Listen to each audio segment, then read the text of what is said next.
Salam alaikum, enfants et adultes.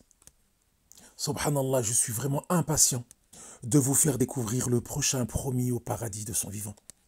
Avant de découvrir son nom, comme à notre habitude maintenant, nous allons parler du précédent. Talha ibn Ubaydillah.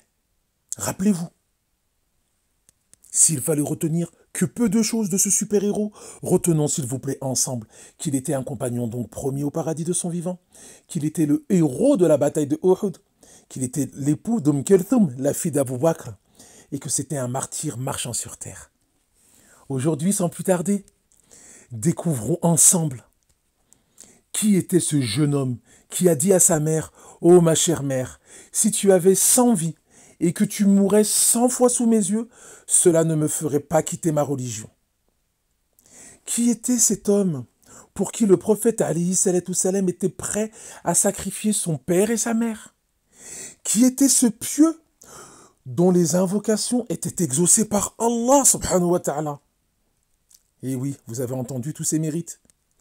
Vous voulez savoir comment il s'appelait? Allez, je vous le dis. Il s'agit du célèbre compagnon Saad ibn Abi Waqqas. Retenez ce nom. Retenons ce nom. Inch'Allah, puisse Allah nous faire retenir tous ces noms que nous allons découvrir ensemble à travers tous ces épisodes.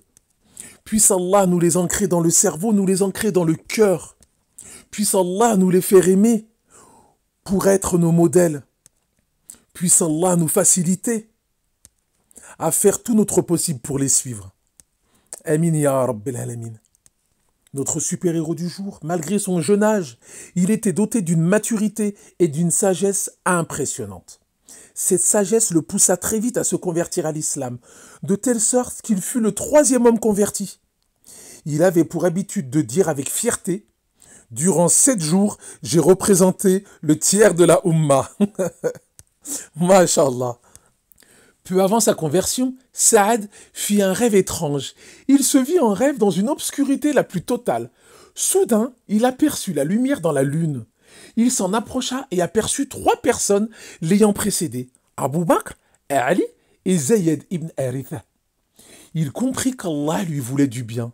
Le lendemain, il entendit que le prophète Mohammed alayhi salatu salam appelait à une nouvelle religion. Il partit à sa rencontre aussitôt et se convertit. Lorsque sa mère apprit sa conversion, elle fut très en colère. Elle le menaça de se laisser mourir de faim et de soif s'il ne quittait pas sa nouvelle religion. Saad était bon envers sa mère, mais il était inconcevable pour lui de lui obéir à cette demande. En effet, il n'est pas permis d'obéir à une créature dans la désobéissance au Créateur. On dit même nulle obéissance à la créature s'il y a désobéissance au Créateur, même s'il s'agit de notre propre mère. Mais ça ne veut pas dire qu'on lui manque de respect. Vous entendez les enfants? Enfants jeunes et enfants parents. C'est une leçon très importante.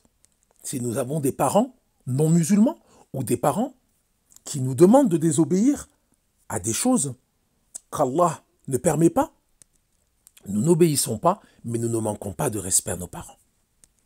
Saad a tenté de la dissuader et de faire cela avec sagesse pour la dissuader de ne pas s'arrêter de s'alimenter et de boire, comme elle l'avait dit.